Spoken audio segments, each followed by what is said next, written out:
Thank you. Well, welcome everybody here today. Can I start off by saying thank you for coming here today. Thank you for standing up for the animals, and thank you for standing up against injustice. So may I just say, namaste, and thank you to all for what you do. It's really appreciated. Okay, on to the presentation. So I'm from the Animal Save Movement, and I'm here to talk about the power of bearing witness.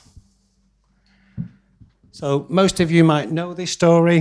This is Anita Kraniak. I think we've got a few guests here who've actually met Anita, which is amazing. In 2010, Anita and her adopted dog, Mr. Bean, were going for a walk in Toronto, and they came across a slaughterhouse truck carrying pigs.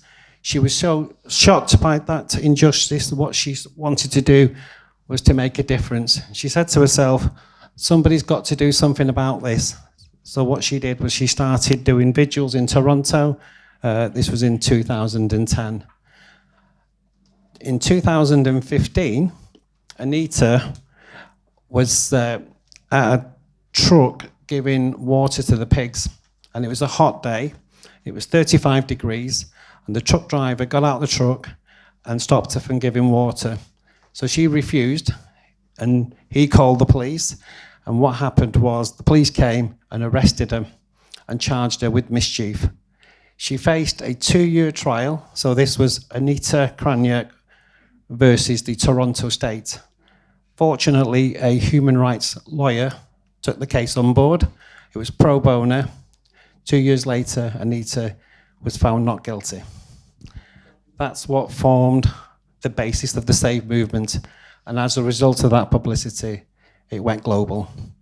So we've got 100 chapters worldwide, across all the continents. And this is Manchester Pig Save. This was the first chapter formed in the UK in 2016. That is a group of individuals on that particular day. But what I want to say, that on any given day, we've got lots of different groups. So that's not all of the activists that take part. That's just a snapshot of one of the events.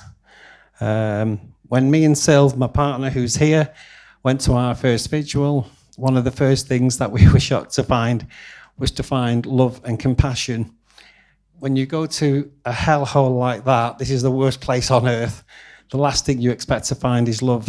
And the reason you find love is when you find a fellow being who sees the world the way you see it and you connect. That's quite a powerful force. So I didn't expect on my first vigil to find and leave and find love and compassion. So that's just to say that. So a quick summary about myself. I'm not here for me. This is not about me, but I'll give you a quick snapshot of me. I've been vegetarian 20 years, an activist, vegan for 7. Sylvia, my wife, is in front of me. She's an activist, vegan organizer for 7 as well. And that's our daughter, 12 years vegetarian, 4 years vegan.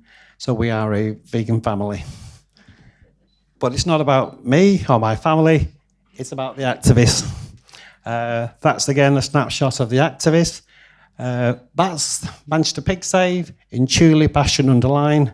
That road there, we get constant cars going past, beeping, shouting, get a job. So contrary to that misconception, most of us have jobs. We don't have a butcher. We do have a baker. We don't have a candlestick maker.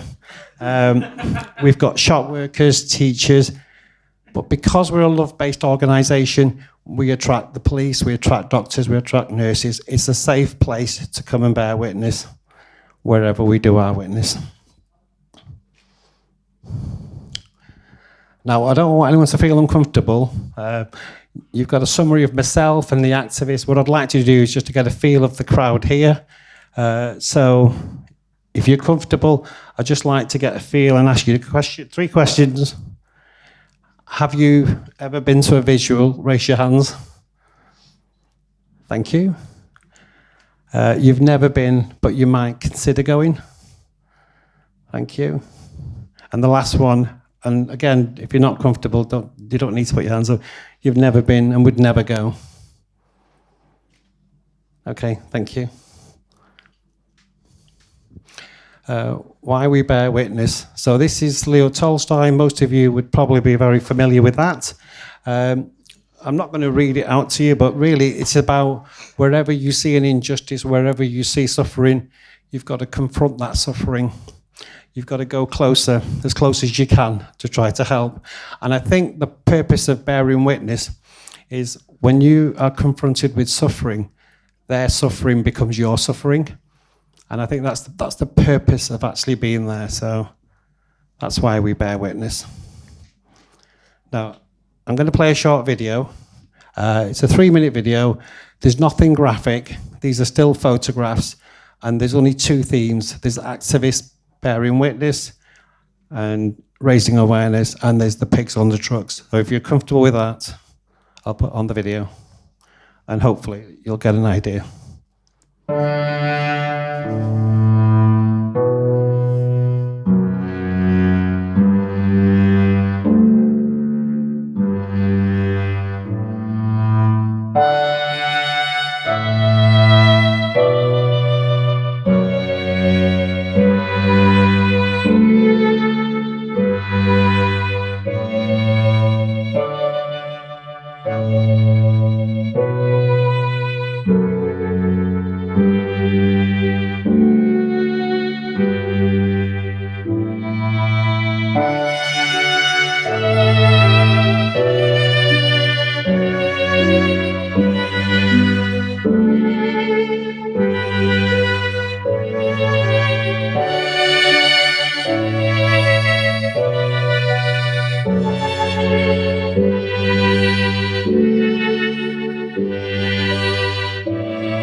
Thank you for that.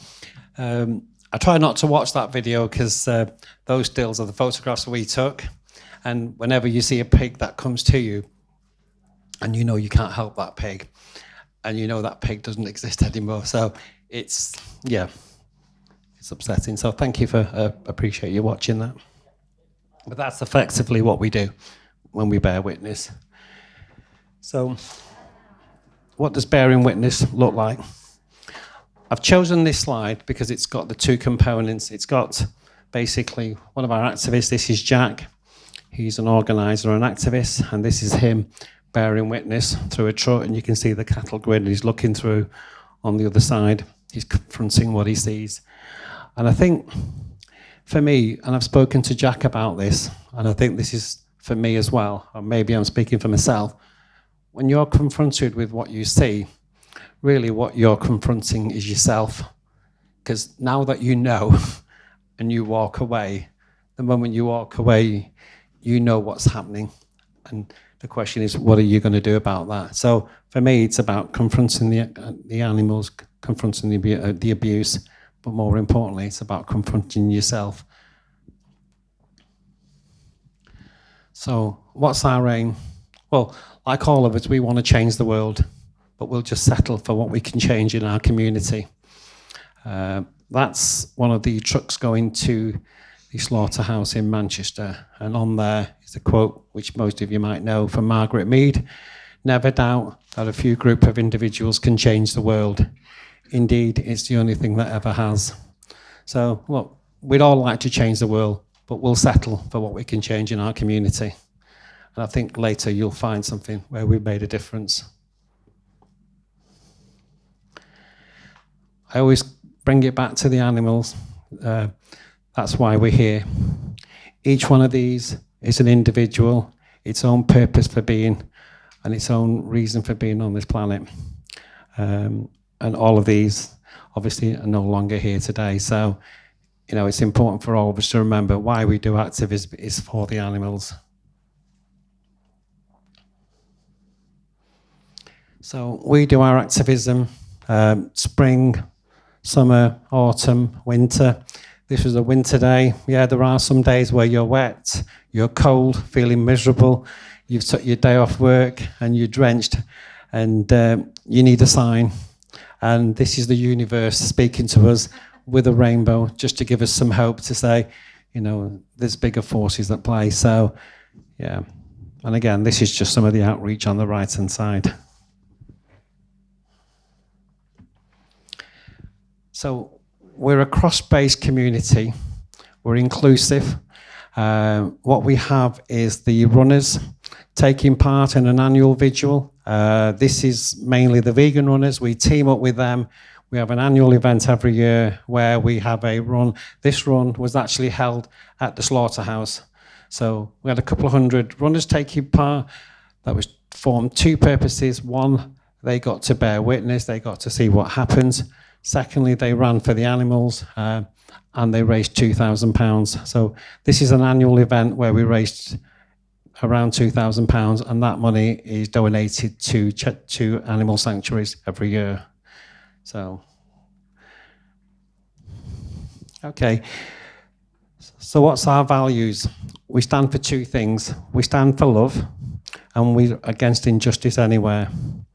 The slide on the left, it's poignant in many ways, because there's a group showing love to the animals and showing compassion.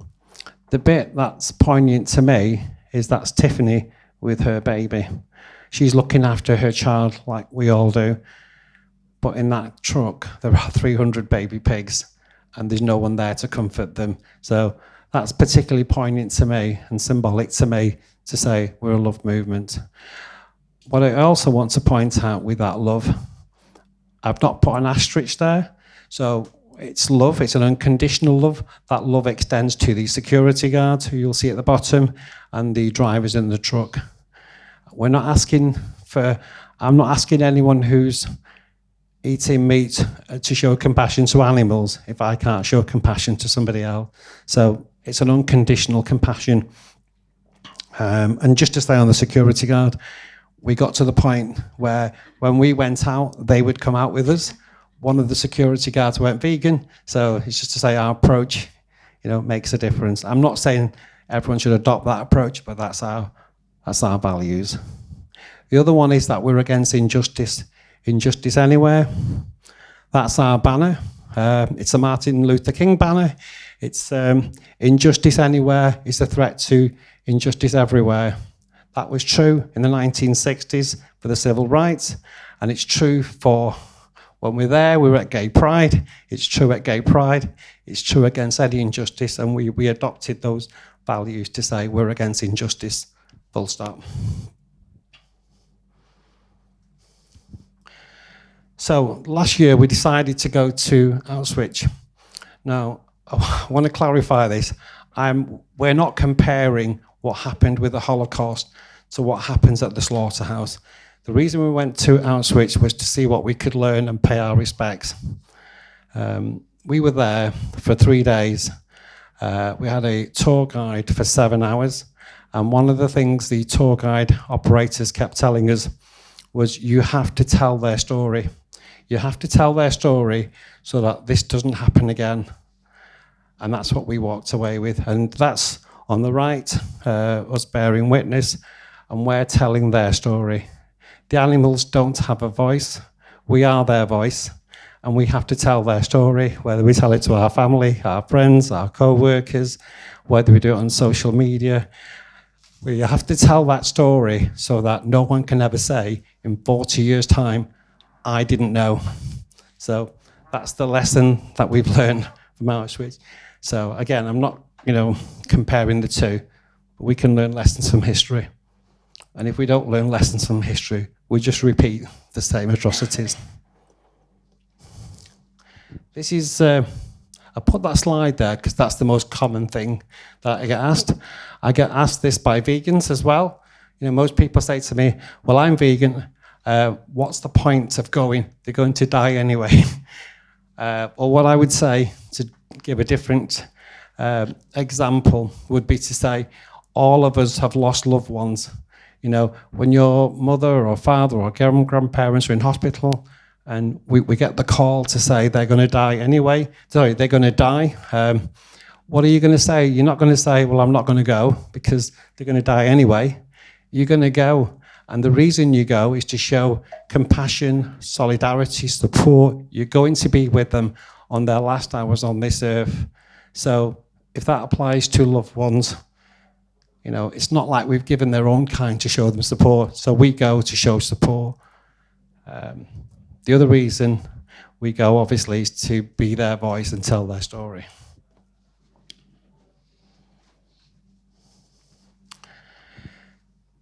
Now, Manchester Pig Save, I don't know if you're probably all aware, last year it closed in May. And I just want to coming towards the end, is to recognise that more than 10 million pigs died in that one site.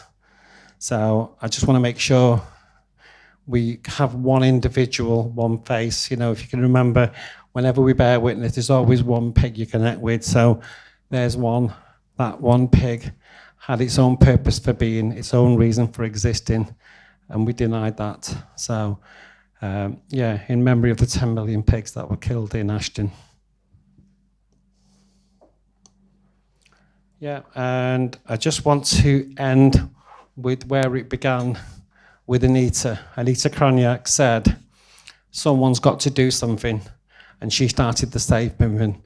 So, Sorry. No, That's the second time today. No, don't worry. Don't worry, he'll edit it. But yeah, it's to end with where it all started, with Anita saying, someone's got to do something about this. So if you believe in that, come and join us. And I'm going to hand back to the moderator.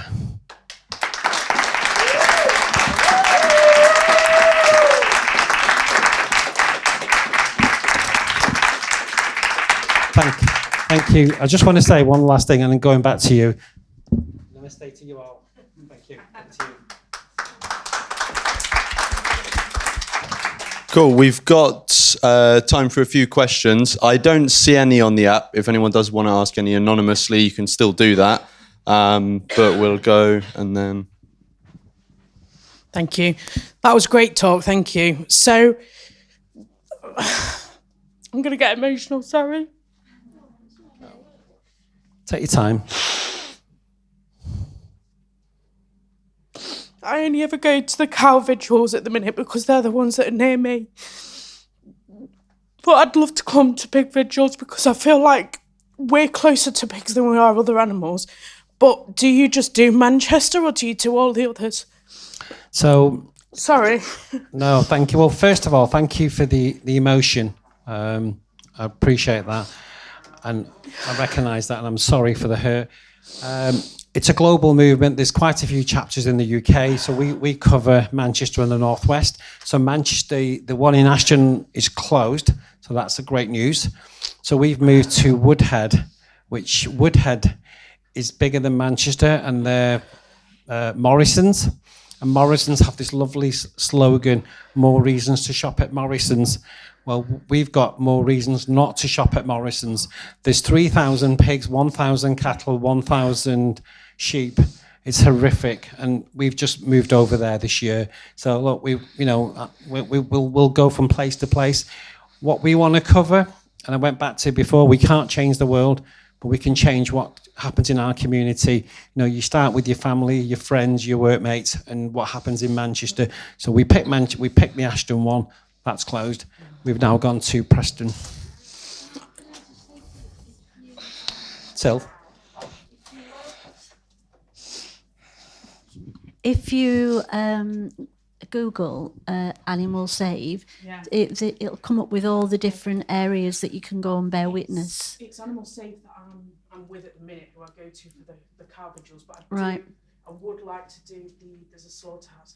It sounds horrible saying that you'd like to do it. No, You it know, doesn't. you wanna No, be it there doesn't. for them. Yeah. There's one in Bristol. that I'd Yeah, like to go to, Bristol just Pig out- Save. Just outside of Bristol and Weston. I think I'm loud enough. Just outside Bristol, towards Westerly, there's a pig slaughterhouse there, and I don't know how. That's the same organisation that we did in Manchester. It Is it? used to be Tulip Meats, and then it became Pilgrim. So it's the Yeah, same. they've had complaints by local people for the smell that comes from that slaughterhouse. yeah. They kill around 3,000 pigs a day, Yeah. from what I gather. And I've had the joys of driving past and smelling it. So I'd love to go there if anybody ever knows of them doing it. Well, we were thinking of actually doing a bit of a group visit there, maybe getting a That'd be bus or a brilliant. coach down. So, are you on Manchester Pig Save Facebook group? I'm not sure. I'll catch up check. with you later. I'll Thank catch up you. with you later. Because if we do it, come with us. Yeah, definitely. Yeah. Hiya.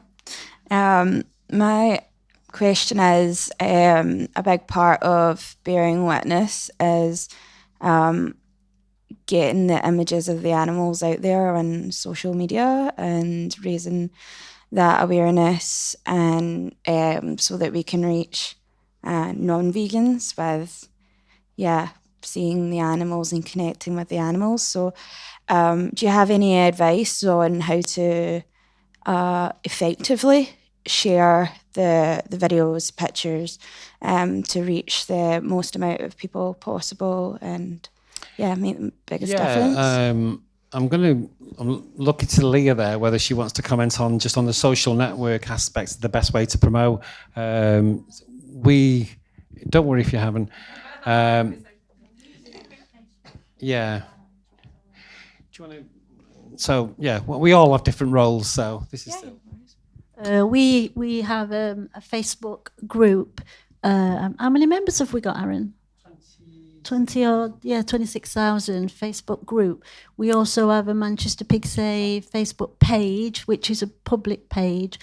We post. Yeah, we also post on Instagram, Twitter. I have my own sort of little groups that I post on. I try and post as much as I can on non-vegan groups, because we all have our own vegan sort of groups and communities, but I try and post as much on the non-vegan groups as well. But we try and get as much footage, videos and photographs out there as much as we can. I don't think there's much we miss, really. And we all do it. Everyone in the group does it. So we're going out to different areas. Yeah. So also things you can do is try to get the press along and get it into the mainstream media. And if you're able to get any celebrities or like kind of influencers who have a lot of followers, like obviously that gets a big reach as well. So it's always worth inviting people along and inviting the press. We've had The Guardian, we've had Joey Castro, we read it down.